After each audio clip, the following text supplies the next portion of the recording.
A'udzu billahi minasyaitonir rajim. Bismillahirrahmanirrahim. Assalamualaikum warahmatullahi wabarakatuh. Syukur alhamdulillah kita bisa berjumpa lagi di channel ini. Sholawat dan salam selalu dan tetap tercurahkan kepada junjungan kita Baginda Agung Nabi besar Muhammad sallallahu alaihi wasallam. Allahumma sholli ala sayyidina Muhammad wa ala ali sayyidina Muhammad. Harapan dan doa saya, semoga saudaraku semuanya selalu diberikan kesehatan, dilancarkan rezekinya, diampuni segala dosa-dosanya, dan dipanjangkan umurnya. Amin, amin ya rabbal alamin. Sahabat beriman yang dirahmati Allah, kurban Idul Adha adalah ibadah yang dilakukan oleh umat Islam dengan menyembelih hewan tertentu pada hari raya Idul Adha dan hari-hari tasyrik, yaitu 11, 12, dan 13 Zulhijjah. Ibadah ini merupakan sunnah muakkad atau sangat dianjurkan bagi yang mampu dan memiliki hewan kurban yang memenuhi syarat. Ibadah ini juga merupakan bentuk pengorbanan dan ketaatan kepada Allah Subhanahu wa taala, sebagaimana teladan Nabi Ibrahim alaihissalam dan Nabi Ismail alaihissalam. Pahala kurban Idul Adha sangat besar dan berlimpah bagi orang yang melakukannya dengan ikhlas karena Allah Subhanahu wa taala dan mengikuti tuntunan Rasulullah sallallahu alaihi wasallam. Berikut adalah beberapa pahala kurban Idul Adha yang disebutkan dalam Al-Quran dan hadis. Yang pertama adalah mendekatkan diri kepada Allah Subhanahu wa taala.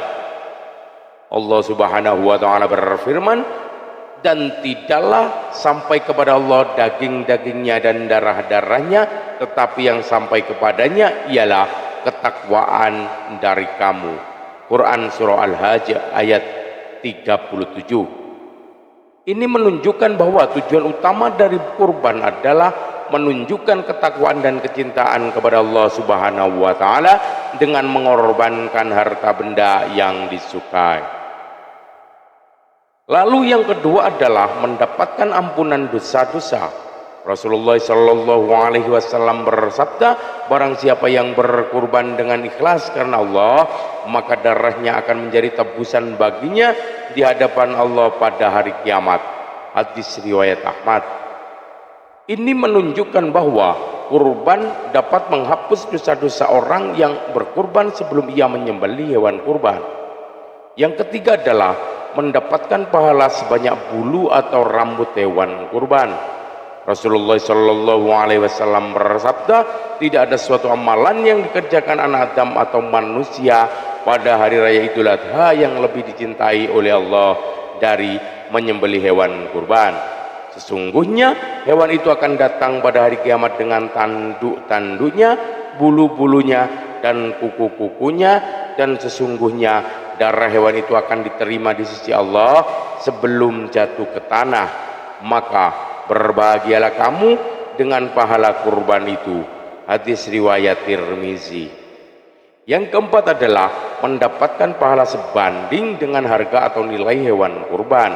Rasulullah Shallallahu Alaihi Wasallam bersabda, pada hari Idul Adha lebih utama daripada sedekah yang senilai atau seharga hewan kurban, atau bahkan sedekah yang lebih banyak daripada nilai hewan kurban.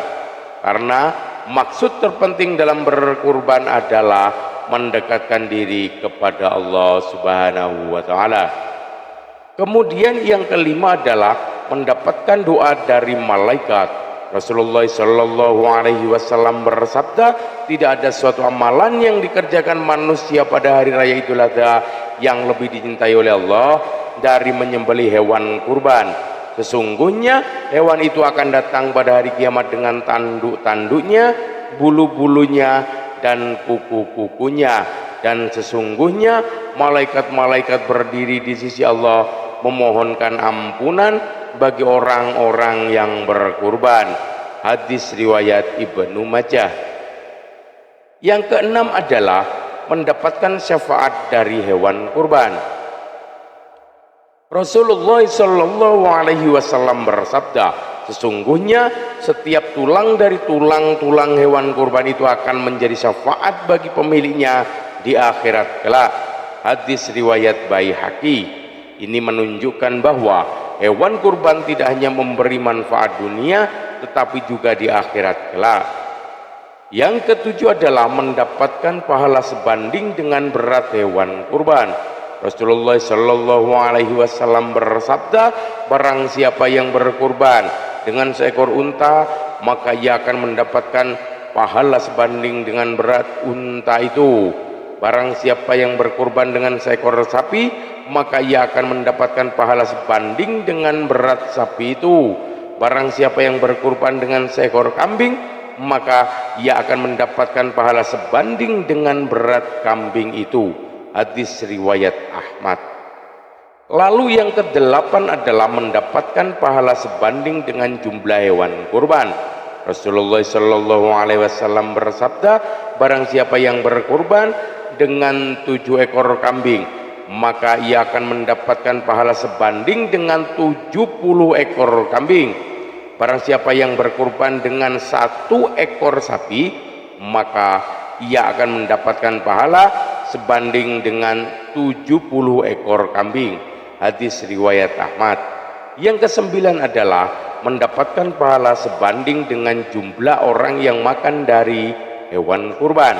Rasulullah Shallallahu Alaihi Wasallam bersabda, barang siapa yang menyembelih hewan kurban dan memberikannya kepada orang-orang miskin dan fakir, maka ia akan mendapatkan pahala sebanding dengan jumlah orang yang makan dari hewan kurban itu.